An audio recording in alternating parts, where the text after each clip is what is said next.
A pleasant morning to all of you. Welcome to Group 1 video presentation. So we are done discussing about the male reproductive system, right? And if there's a male, there's a female. So our discussion for today is all about the female reproductive system. So now in the slide, as you can see, here are the topics and reporters for today's presentation.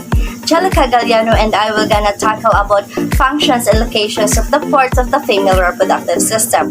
However, Kent Louis Fuentes will gonna tackle about oogenesis, Alan Mar Sanchez will gonna tackle about follicle development in the ovary, and Fernandez Alaya May will gonna tackle about ovulation and formation of corpus luteum. Objective. At the end of the lesson, you will be able to get to know the organs of female reproductive system to determine the function, location, structure of female reproductive system, to know the process of oogenesis, follicle development in the ovary, ovulation and formation of corpus luteum. Good morning everyone, I am Sweet Jilay Casigaliano from first year AM G09 Juda. And now I am going to discuss or to report my topic about organ of female reproductive system. In organ female reproductive system have Fundus. What is fundus?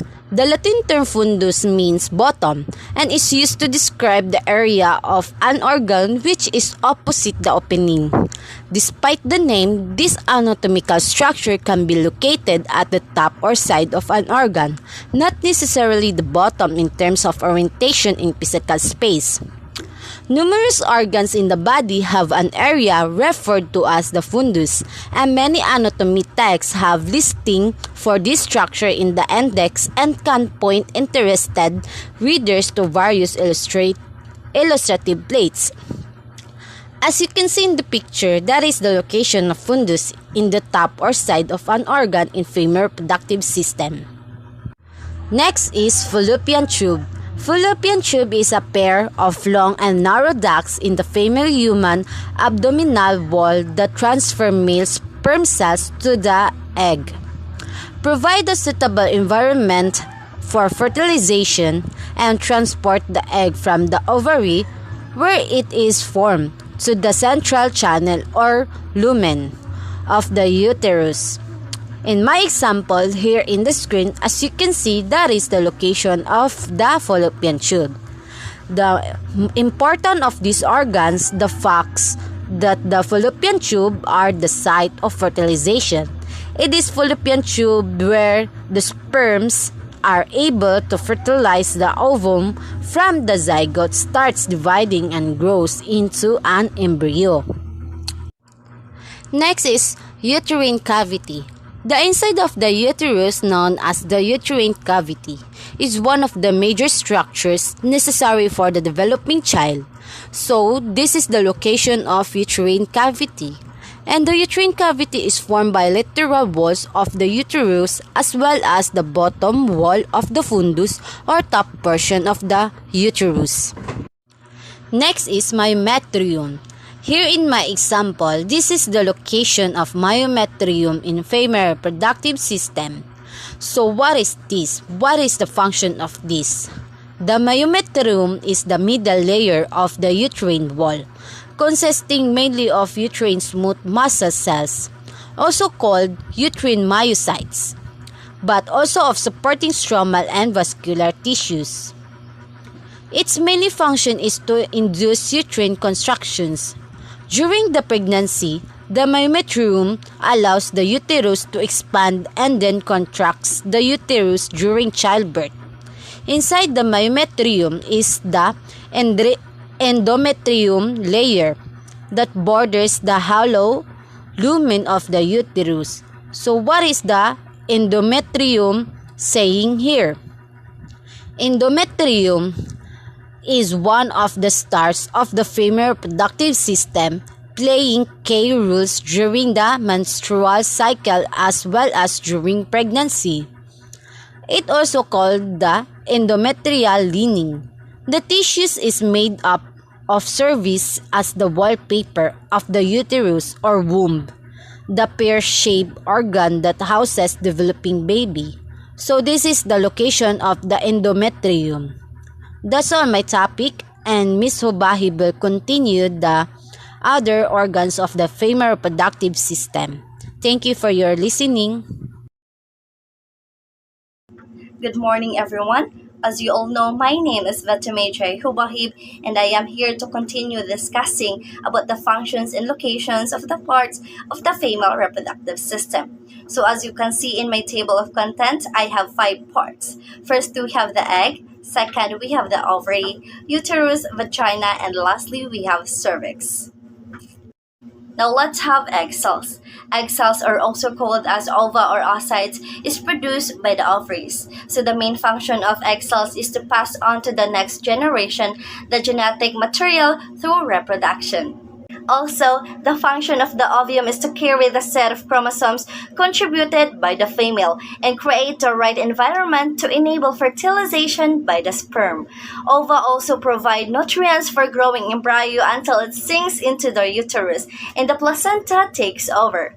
So also, did you know that eggs are produced in the ovaries, as I said earlier, which are normally situated towards the back of a woman's abdomen below kidneys?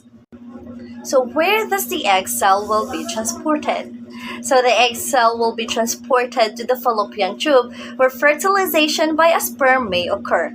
So the fertilized egg then moves to the uterus where the uterine lining has thickened in response to the normal hormones of the reproductive cycle. So if the egg or the ovum is unfertilized, the lining of the womb comes away that leads to menstruation or a period. Now let's have the primary female reproductive organs, ovaries. So these glands have 3 important functions. First, they secrete hormones. Second, they protect the eggs a female is born with. And lastly, they release eggs for possible fertilization. When it comes to gonads, when it comes to male, their gonads are what we call testes. But when it comes to female, our gonads are ovaries. The ovaries are 2 small oval-shaped organs in the pelvis. So the pelvis is the area between the hips in the lower part of the tummy. Also, ovaries are located on either side of the uterus, which produce ova and hormones. So the ovarian follicle is the functional unit of the ovary in which folliculogenesis, the process of oocyte maturation, takes place. So following ovulation, the release of a mature ovum, the remaining follicle cells form the corpus luteum. Now let's move forward to our third topic, which is the uterus, or also called womb. So it is an inverted pear-shaped muscular organ of the female reproductive system. So it is located between the rectum and the bladder. So it functions to nourish and house a fertilized egg until the fetus or offspring is ready to be delivered. So the uterus is a thick-walled muscular organ capable of expansion to accommodate a growing fetus. Wow! So it is connected distally to the vagina and laterally to the uterine tubes. Uterus has 3 parts. So we have fundus, body, and cervix. First, we have fundus. So it is the top of the uterus above the entry point of the uterine tubes. Secondly, we have body. So it is the usual site for implantation of blastocyst. Now lastly, we have cervix. So cervix is the lower part of the uterus linking it with the vagina. So this part is structurally and functionally different from the rest of the uterus. So I believe that Ms. Galliano was able to discuss earlier about the body and fundus of the uterus. So later I will gonna expand more knowledge about cervix. Now we have the vagina. So the vagina serves 3 purposes. First, it's where the penis is inserted during sexual intercourse. Second, it's the pathway or the birth canal through which a baby leaves a woman's body during childbirth. And lastly, it's the route through which menstrual blood leaves the body during periods. The vagina is a muscular hollow tube that extends from the vaginal opening to the uterus. So because it has muscular rules, the vagina can expand and contract. This ability to become wider or narrower allows the vagina to accommodate something as slim as a tampon and as wide as a baby. Meow! So the vagina's muscular walls are lined with mucous membranes which keep it protected and moist. The vagina is about 9 centimeter or 3.5 inches long on average, so it is located in front of the rectum and behind the bladder. The upper region of the vagina connects to the cervix of the uterus, so the vaginal channel is narrowest at the upper and lower ends. In most virgins, the external opening of the vagina is partially closed by a thin fold of tissue known as the hymen. So the opening or the vaginal orifice is partially covered by the labia majora. So this will be my last topic in this discussion. We have cervix. So it is a cylinder-shaped neck of tissue that connects the vagina and the uterus. So it is located at the lowermost portion of the uterus. Also, the cervix is composed primarily of the fibromuscular tissue. So these are the important functions of cervix. First, producing cervical mucus during the most fertile phase of the menstrual cycle, which helps sperm travel from the vagina into the uterus. Secondly, opening during labor to allow the baby to pass through birth canal. And lastly, protecting the uterus from the bacteria and other foreign objects. So the cervix is located between the uterus and the vagina. So it's possible to feel your cervix with your finger. So if you do so, you'll notice that it changes texture over the course of your cycle. So in order to actually see your cervix, you will need to use a mirror and a bright light, but it may be still difficult to see based on the length of your vagina. So that's all. Thank you so much for listening. Now let's give the floor to Mr. Fuentes.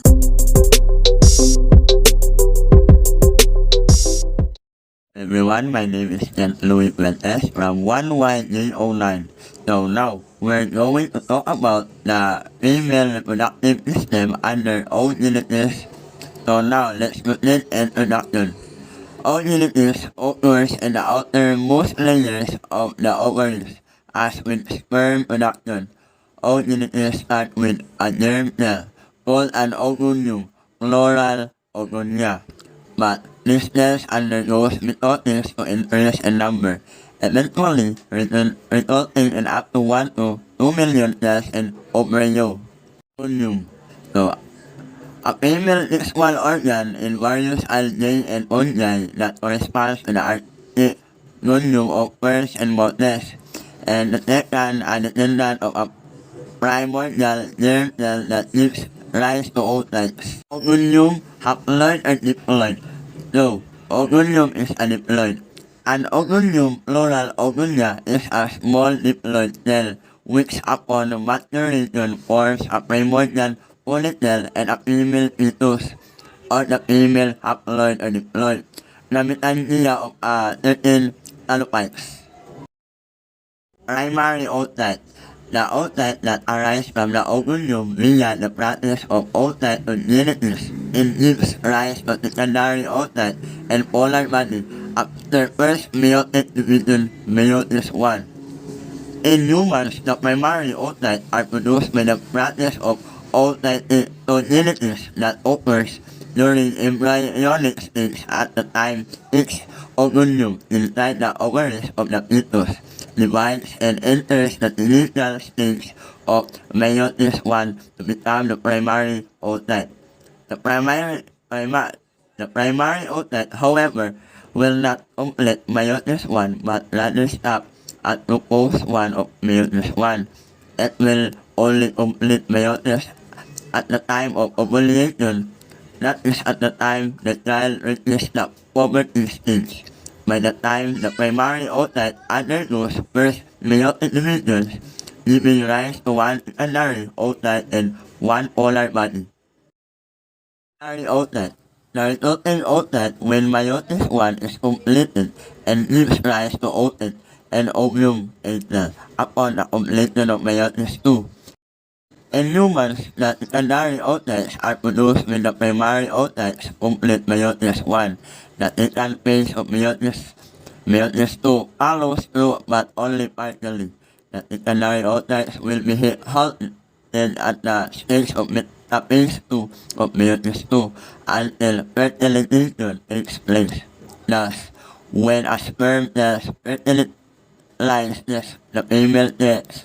Then the secondary outlet rapidly completes the remaining stages of meiosis II, giving rise to an outlet and ovule, which the sperm cells units with.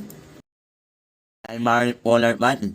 A polar body is a small haploid cell that is formed at the same time as an egg cell during oogenesis, but generally does not have the ability to be fertilized.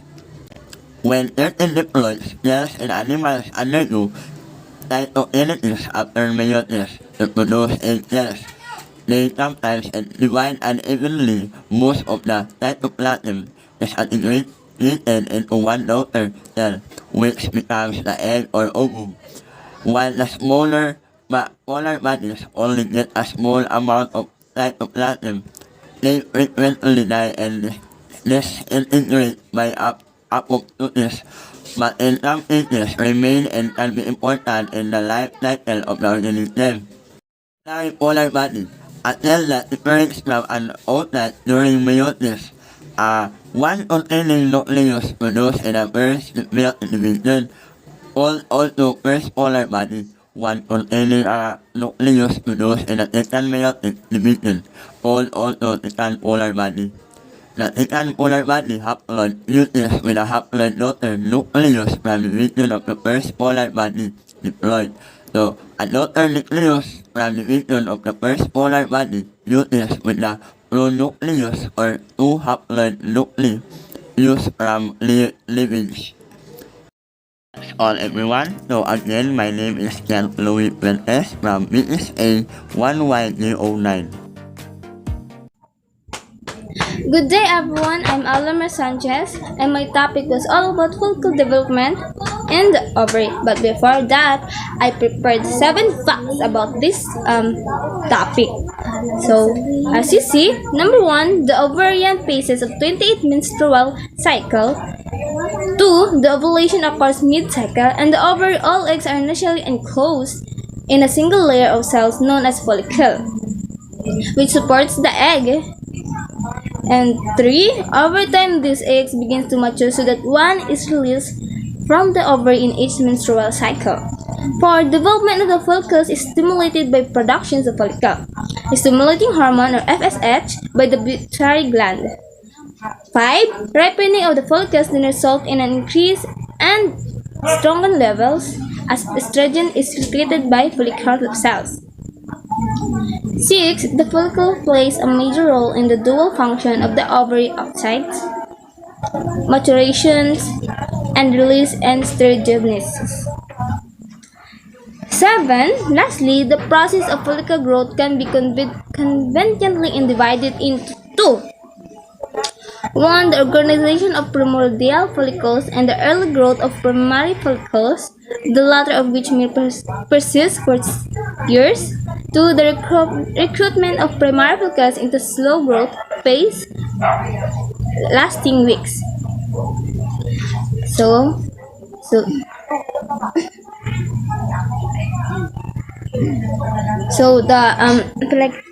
the main point of this topic is the follicle and the development of ovary is a sexual maturity. 2 hormones produced by the pituitary gland, follicle stimulating hormone like FSH and luteinizing hormone LH, cause these primordial follicles to develop. So what are the main parts of this topic was the ovary. So as you see the pictures. Next, ovary. The human ovary consists of an inner medulla and outer cortex with indistinct boundaries. The medulla contains the blood vessels and nerves while the cortex is occupied by developing follicles.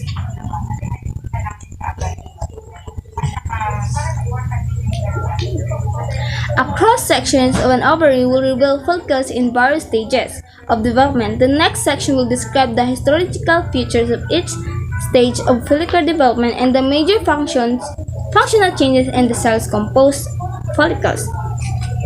The ovary. So that's are the ovary and its function of our body, especially girls. The main topic is follicles, right? So it has different types of follicles. First is primordial follicle. An ovarian follicle progresses through several distinct phases before it releases its ovum. During the first 5 months of development, a finite number of primordial follicles form in the fetal ovary. These follicles consist of oocytes surrounded by a single layer of squamous follicular cells. These primordial follicles remain the process of the first meiotic divisions. At puberty, they begin to develop further and become primary follicles. So, that is the primordial follicles and the pictures. Next one kind of follicle was early primary follicle, and the meaning of it was at the start of each menstrual cycle, a limited number of primordial follicles are triggered to develop. The first apparent histological stage is the early primary follicle that consists of central oocytes surrounded by a single layer of follicular cells which have become cuboidal.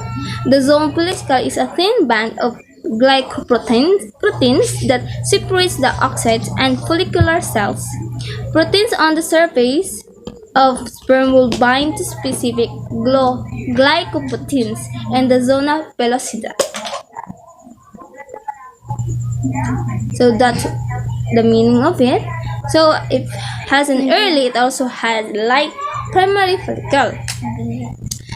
The late primary follicle stage is reached when the follicular cells proliferate into a stratified epithelium known as the zona granulosa. The zona pellucida enlarges and can be seen more clearly in the image. So as you see, the late primary follicles in the picture.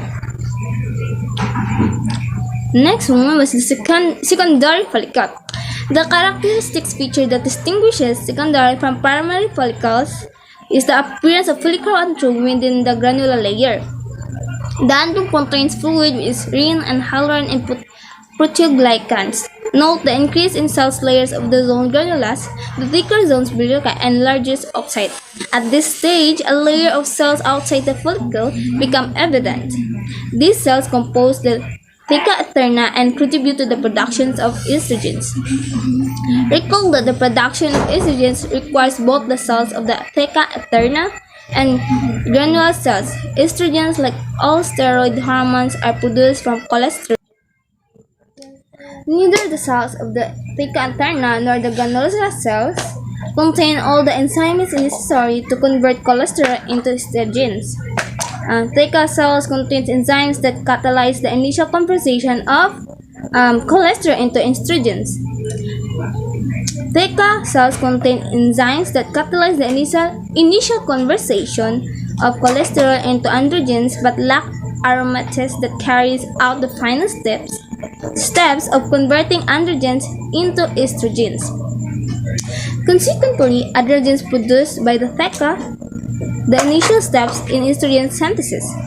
The theca cells are in better position to catalyze the initial steps in estrogen synthesis because they are closer to blood vessels and can take up LDL to obtain cholesterol. So that was the secondary follicle, and as you see the picture of it. Next was the kind of that is Graafian follicle, another type of follicle. It is the stage after the first meiotic division has completed but before ovulation. The oocyte is now on 2 and haploid. The follicle is characterized by a large follicular antrum that makes up most of the follicle. The secondary oocyte, having undergone the first meiotic division, is located eccentrically. It is surrounded by the zona pellucida and a layer of several cells known as the coronary data. When released from the Graafian follicle into the oviduct, the ovum will consist of 3 structures: oocyte, zona pellucida, and coronary data. So, as that's all the Graafian follicle. Next one is the corpus luteum. After release of the ovum, the remaining cells of the granulosa and the theca eterna from the corpus luteum, the center contains the remains of the blood clot that form after ovulation. Surrounding the clot are granulosa lutein cells, and on the outside thecal lutein cells. These cells produce progesterone, and to a lesser extent, cholesterol. The granulosa luteins have an appearance characters. I will explain the regular procession of follicular development and astro occurring in a cycle fashion in primary ovary. Fashion in the primary ovary describe the role of FSH and LH in driving follicular development. Next one is diagram how estrogen is produced by cells of the internal zone granulosa intima. So my introduction was the histological appearance of the organs that compose the female reproductive systems undergo cyclical structural changes that are not pathological. Lastly, the part of follicle. Atretic follicle. Each menstrual cycle, several primordial follicles are stimulated to continue development, but only one follicle is completed development to release and. That's all for follicle development, the ovary. Thank you. So, hi everyone. So, let's proceed now to my topic, which is all about ovulation and formation of corpus luteum. So, before that, let me introduce myself. I am Alea Maisuerte Fernandez, and let's start. Table of contents. First, ovulation. Second, ovulatory phase. Third, corpus luteum. And fourth, formation of corpus luteum. Ovulation. Ovulation is a phase in the menstrual cycle. It occurs at about day 14 of a 28-day menstrual cycle. Specifically, ovulation is the release of the egg or ovum from a woman's ovary. Review of menstrual cycle. As you can see in the illustration, the average menstrual cycle takes about 28 days and occurs in phases. So these phases include the follicular phase, ovulatory phase, and the luteal phase. In follicular phase, it is the development of egg, while in the ovulatory phase, it is where the egg is being released. So lastly, in the luteal phase, hormone levels decrease if the egg does not implant. So, ovulatory phase or ovulation usually starts about 14 days after the follicular phase started, but this can vary. The ovulatory phase falls between the follicular phase and luteal phase. Most women will have a menstrual period 10 to 16 days after the ovulation. So, during the ovulatory phase or ovulation, the following events occur. First, the rise in estrogen from the dominant follicle triggers a surge in amount of luteinizing hormone that is produced by the brain. Second, this causes the dominant follicle to release its egg from the ovary. As the egg is released, a process called ovulation, it is captured by finger-like projection and the end of the fallopian tubes or fimbriae.